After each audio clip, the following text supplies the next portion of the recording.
Ya, kembali di Net Bali, ribuan warga gelar aksi Seribu Lilin untuk Ahok di Taman Kota Singaraja, Bali. Dalam aksi Seribu Lilin, warga Bali menolak hakim yang dipromosikan menjadi Kepala Pengadilan Tinggi Denpasar.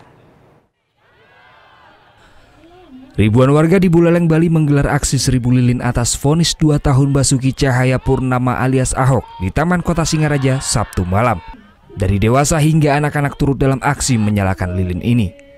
Para peserta aksi berharap Ahok dibebaskan dan ditangguhkan atas penahannya. Aksi ini pun menarik simpati para pengunjung di Taman Kota Singaraja yang juga ikut mendoakan Ahok dan bangsa Indonesia agar tetap bersatu meskipun isu-isu intoleransi kembali muncul. Untuk kita menolak diskriminasi, kita menolak perpecahan, kita tetap asas Bhinneka Tunggal Ika. Hari ini semua datang berbeda. Kita berdoa bersama dalam perbedaan. Jadi kita tunjukkan, kita jangan biarkan yang seperti itu terjadi lagi.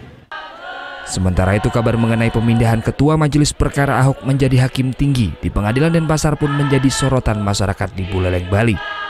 Warga bereaksi menolak hakim tersebut karena dinilai telah mencederai keadilan bangsa.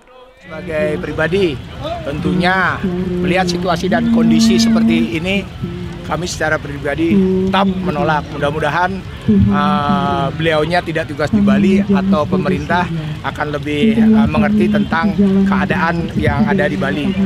Mudah-mudahan hakim itu keinginan kami sebagai masyarakat Buleleng, umumnya Bali, tidak mengendaki beliau tugas di sini.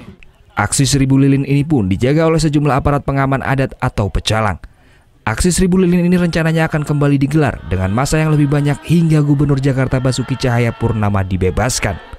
Putu Wijana melaporkan untuk Net. Thank you. Udah selesai nonton beritanya?